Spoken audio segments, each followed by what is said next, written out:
नमस्कार, मैं हूं नम्रता पाल। आशा आप देख रहे हैं BVM का खबर 24। चलिए रुक करते हैं खबरों की ओर। देश में लगातार बढ़ती महंगाई और खाद्य पदार्थों पर लगाए गए GST के बाद प्रदेश भर में कांग्रेस पार्टी सड़क पर उतर आई और भारतीय जनता पार्टी के खिलाफ जमकर नारेबाजी की।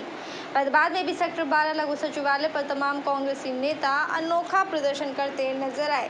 बिना गैस के रोटी बनाते दिखाई दे रहे ये फैजाबाद में कांग्रेसी नेता हैं जो भारतीय जनता पार्टी के खिलाफ सड़कों पर उतर आए हैं और इन लोगों का कहना है कि सरकार ने लगातार महंगाई इस कदर बढ़ा दी है कि अब आम आदमी का रोटी खाना भी मुश्किल हो गया है। इसी को लेकर फैजाबाद के कांग्रेसी नेता अपने साथ आटा और चूल्हा लेकर आए, जहां उन्होंने बिना तेल नमक मिर्च के सब्जी बनाने का प्रयास किया। कांग्रेसी नेताओं का कहना है कि सरकार ने खाद्य पदार्थों पर भी GST टैक्स लगाकर आम जनता की कमर तोड़ रखी है। इसी को लेकर पूरे प्रदेश भर में कांग्रेसी नेता और कार्यकर्ताओं ने बीजेपी के खिलाफ नारेबाजी की। गई कभी भी दूध पे, दही पे, पनीर पे, छाछ पे, लस्सी पे, घी पे, मक्खन पे, कपड़े पे और स्टेशनरी पे, बच्चों की कॉपी किताब पे किसी पे भी GST नहीं लगी, लेकिन इन्होंने GST लगा के दिखा दिया हिटलरशाही है। आज देखो हमारे पास सिलेंडर नहीं है, हमारे पास चूल्हा नहीं है, हमारे पास तेल नहीं है, हमारे पास मसाले नहीं है। आज इतनी महंगाई आ गई, हम उसके खिलाफ प्रदर्शन कर रहे हैं। पहले गरीब आदमी दाल खा सकता था, आज दाल भी 100-150 रुपए किलो हो गई है, तो आज दाल भी हम लोग नहीं खा सकते। यहाँ सिर्फ एक टमाटर दिखाई पड़ रहा है सब्जी में, क्या अन्य सब्जी ज्यादा महंगी है क्या? इसीलिए आज हम आपके माध्यम से ये कहना चाहते हैं कि इतनी महंगाई हो गई है कि सभी सब्जियां महंगी हो गई, वो नहीं खा सकते। दूध और दही पे GST लग गई, इसलिए कोई कुछ खाने के लिए गरीब आदमी के लिए कुछ बचा नहीं है। जनता कैसे जी रही है देश की? जनता आज भूखी है, किसी भी तरह से कोई भी जुगाड़ नहीं लग पा रहा है। आज गरीब आदमी के पास महंगाई में कुछ खाने को नहीं है, बेरोजगारी इतनी है, ये सब बेरोजगार क्यों बढ़ गई इतनी महंगाई विधायकी? ये महंगाई भाजपा सरकार ने, मोदी और खट्टर सरकार ने महंगाई बढ़ा दी। अच्छा। आज तेल 150 रुपए किलो है, लीटर है, पेट्रोल डीजल 100-150 रुपए हो रहे हैं। देश में क्या सब गरीब ही हो रहे हैं कि कुछ लोग अमीर भी हो रहे हैं? 2 आदमी अमीर हो रहे हैं। अच्छा। जो मोदी जी के खास दोस्त हैं, 2 आदमी अडानी और अंबानी। अच्छा। वो तो 100 गुना पहुंच गए। अच्छा। और बाकी का गरीब से गरीब होता जा रहा है। बढ़ेंगे अगली खबर की ओर। फैजाबाद के NIT जीवन नगर गौची चौराहे पर बनाए गए नगर निगम के द्वारा डंपिंग यार्ड को लेकर स्थानीय निवासियों ने विरोध प्रदर्शन किया, जहां गुस्साए स्थानीय लोगों ने नगर निगम मुर्दाबाद के नारे लगाए और लगातार शिकायत करने के बावजूद भी समस्या का समाधान नहीं हो सका है। दिखाई दे रहा है ये नज़ारा NIT फैजाबाद जीवन नगर गौची चौराहे का है, जहाँ पर बीते कई सालों से स्थानीय निवासी इस गंदगी के ढेर से परेशान हैं। यहाँ पर आवागमन करना भी बहुत मुश्किल हो जाता है। आपको बता दें कि इस डंपिंग यार्ड के आसपास काफ़ी सारी दुकानें हैं और लोग यहाँ रहते हैं। यहाँ पर पड़े कूड़े के ढेर से बदबू आने के चलते कई लोगों को पलायन तक करना पड़ा।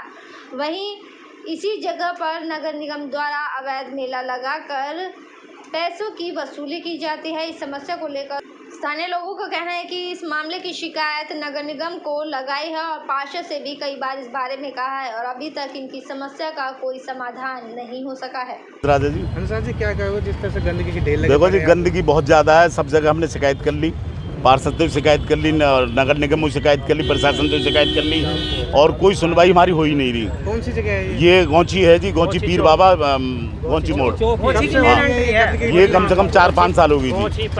हाँ जी, और सेक्टर 55 भी है के बराबर में। कोई मान लो ये तो हुड्डा के सेक्टर में रहे, इनकी भी सुनवाई ना हो रही बेचारों की। कोई सुनवाई नहीं थी कहते भी, और ये हटना चाहिए यहाँ से। और यहाँ 4-5 आदमी मर चुके हैं। पुलिस ने जाके पोस्टमार्टम करवाया, पुलिस से रिपोर्ट ली जाए इनकी। नगर निगम कोई आला अधिकारी आया ना, आता कोई सुनता ही नहीं है हमारी। देख के चले? हाँ, देख के चले जाते हैं।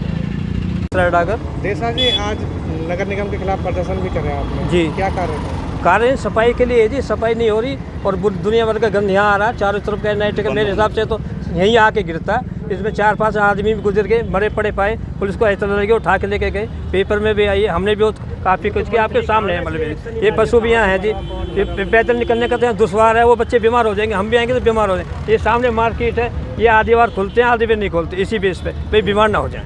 तो यहाँ पहले जो पार्षद है उनसे भी हाँ, कई बार उसको बुला लिया जी।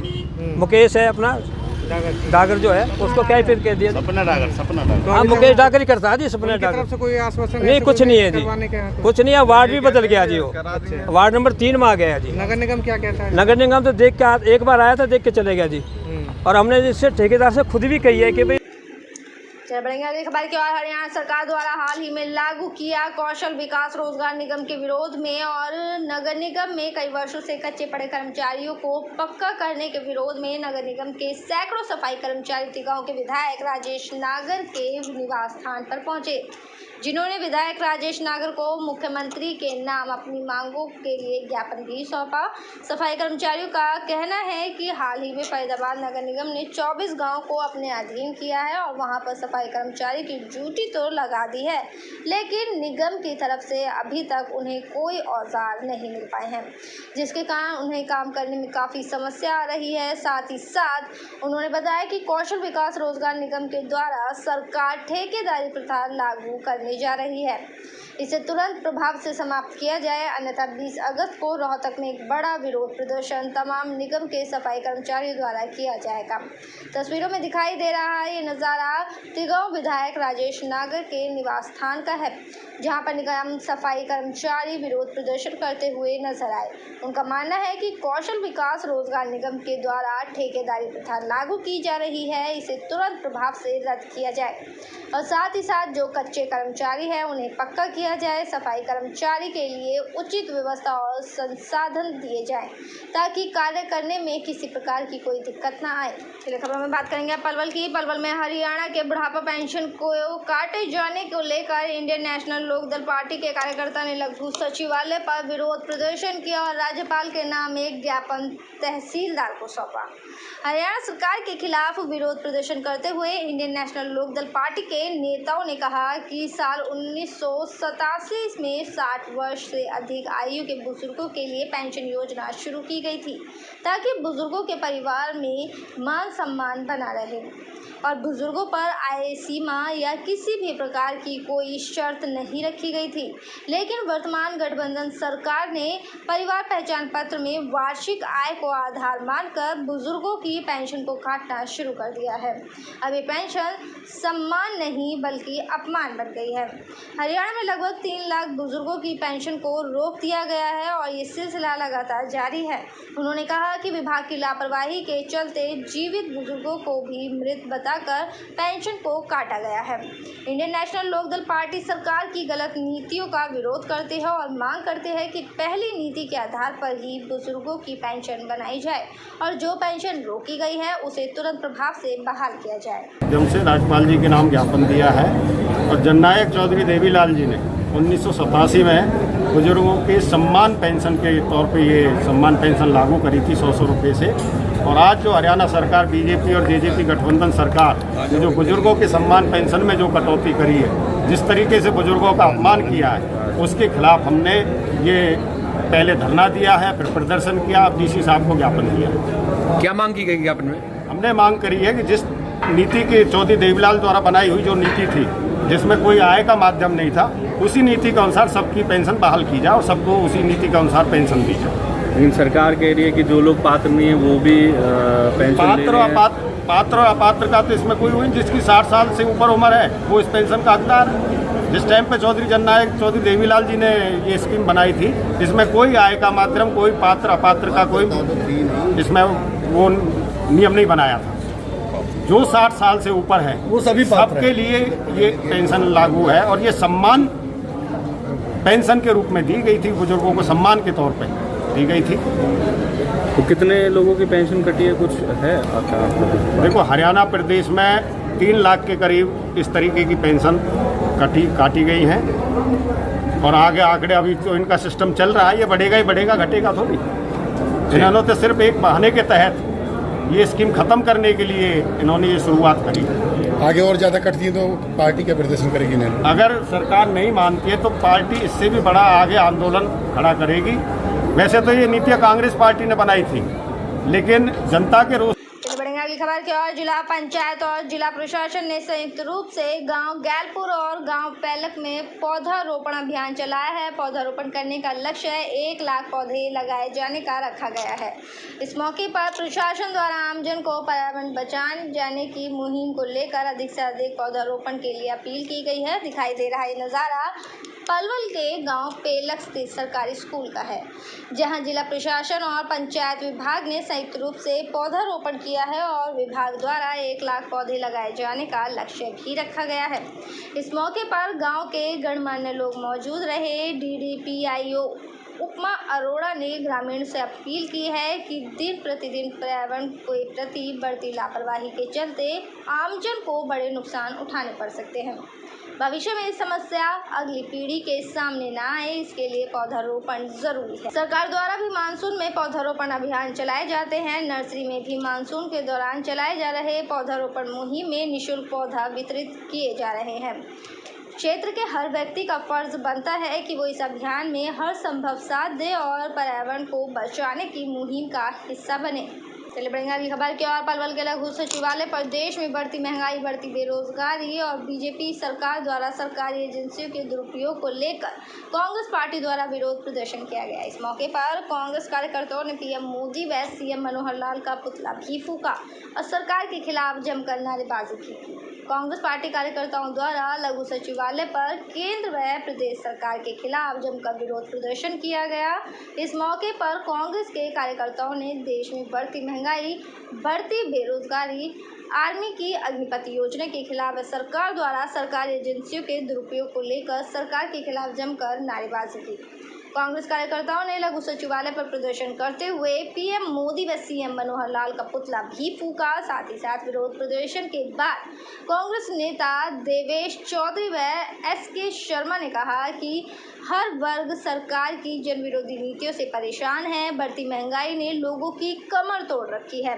ऊपर से खाने पीने के सामान पर GST लगाकर सरकार ने महंगाई की आग को और भी बढ़ा दिया है और इस आग में घी डालने का काम किया है। वहीं आर्मी की अग्निपथ भर्ती योजना भी युवाओं के साथ धोखा है। 4 साल बाद अग्निवीर बेरोजगार हो जाएंगे। आज सरकार का बेरोजगारी, बढ़ती महंगाई और देश के विकास की ओर कोई ध्यान नहीं है। सरकार सिर्फ विपक्ष की आवाज को सरकारी एजेंसियों का दुरुपयोग कर दबाना चाहती है, लेकिन कांग्रेस के कार्यकर्ता सरकार के दबाव में नहीं आएंगे। सरकार की जन विरोधी नीतियों के खिलाफ कांग्रेस पार्टी आगे भी लगातार प्रदर्शन करती रहेगी और पार्टी का एक कार्यकर्ता सोनिया गांधी, राहुल गांधी के साथ है। कांग्रेस आम जनता, किसानों, मजदूर की आवाज को उठाने का काम कर रही है। चलिए बढ़ेंगे अगली खबर की ओर। मेवात में बर्खास्त कर्मचारियों की बहाली की मांग को लेकर NHM कर्मचारियों ने प्रदेश व्यापी हड़ताल में हिस्सा लिया। कर्मचारियों ने मेवात मुख्य चिकित्सा अधिकारी के खिलाफ रोष प्रकट करते हुए नारे लगाए और बर्खास्त किए गए दोनों कर्मचारियों को वापस लेने की मांग की। दिखाई दे रहा है नज़ारा नागरिक अस्पताल पलवल का है, जहां NHM के कर्मचारी हड़ताल पर अपना रोष प्रकट कर रहे हैं। कर्मचारी नेताओं का कहना है कि वर्षों से स्वास्थ्य विभाग को अपनी सेवाओं को देने वाले कर्मचारी को एकाएक बर्खास्त कर दिया जाता है। उन्होंने बताया कि मेवात मुख्य चिकित्सा अधिकारी ने 2 कर्मचारियों को सेवानिवृत्त होने का आदेश थमा दिया और विभाग में वर्षों तक नौकरी करने के बाद एकाएक इस तरह से कर्मचारियों को निकाल दिया गया। ये कहाँ का न्याय है। उन्होंने मांग की है कि 3 बर्खास्त कर्मचारियों को वापस लिया जाए। इसके अलावा भी NHM की कई लंबित मांगे हैं जिन्हें पूरा किया जाए। कर्मचारी नेताओं का कहना है कि अगर उनकी मांगों को नहीं माना गया तो वो आगे भी हड़ताल को जारी रखने पर मजबूर होंगे। उन्होंने कहा कि स्वास्थ्य मंत्री उनकी पीड़ा को समझ रहे हैं, लेकिन अधिकारी गलत रवैया अपनाए हुए हैं, जिसे लेकर आज प्रदेश व्यापी हड़ताल की गई। अगर उनकी मांगों को नहीं माना गया तो आंदोलन आगे भी उग्र होगा, जिसके जिम्मेदार अधिकारी और सरकार होगी। हरियाणा प्रांत के अंदर है। यह हड़ताल हमारे आला अधिकारी MD NHM के खिलाफ, CMO मेवात के खिलाफ है, क्योंकि मेवात में हमारे 2 कर्मचारी साथी, हमारे रेहान जो स्टेट प्रधान NHM है और एक हमारे ऋषि राज जी जो डिस्ट्रिक्ट अकाउंट मैनेजर हैं, उनका टर्मिनेशन ऑर्डर उन्होंने प्री प्लानिंग के साथ एक मेल पे भेजकर उन्हें सेवा मुक्त कर दिया, क्योंकि जिन्होंने 10-15 साल अपनी सेवा के अपनी सर्विस के लिए, जनता समाज के लिए, सरकार के लिए दिए और उन्हें एक छोटे से लेटर पे उन्हें घर बिठा दिया। इसके लिए पूरे हरियाणा में आक्रोश है, क्योंकि यह जो आला अधिकारी ये नहीं चाहते कि ये अपनी खुलकर आवाज़ बुलंद करें कर्मचारी, ये चाहते हैं ये दबकर रहें, जबकि सरकार हमारे फेवर में पॉजिटिव है कर्मचारियों के हित के लिए, लेकिन ये बीच में अधिकारी ब्रेकर का काम करते हैं सरकार और हमारे बीच में, ना कि ब्रिज का काम करते। तो इसलिए हम इस आक्रोश में पूरा डिस्ट्रिक्ट बैठा है और आगे अगर इसी वो रहा तो आगे हड़ताल चलेगी। क्या मांग है सरकार से आपकी? सरकार से फिलहाल हमारी मांग यही है कि हमारे जो टर्मिनेशन ऑर्डर हमारे जो कर्मचारियों के किए इन्हें बहाल किया जाए तुरंत प्रभाव से। उन अधिकारियों से, हमारे आला अधिकारियों से यही वो है कि उन्हें तुरंत प्रभाव से बाइज्जत उन्हें अपनी ड्यूटीज पर उन्हें वापस लिया जाए। मेरे साथ खबरों में फिलहाल इतना ही। आप बने रहिए BVM के खबर 24 के साथ। फिलहाल मुझे दीजिए इजाजत। नमस्कार।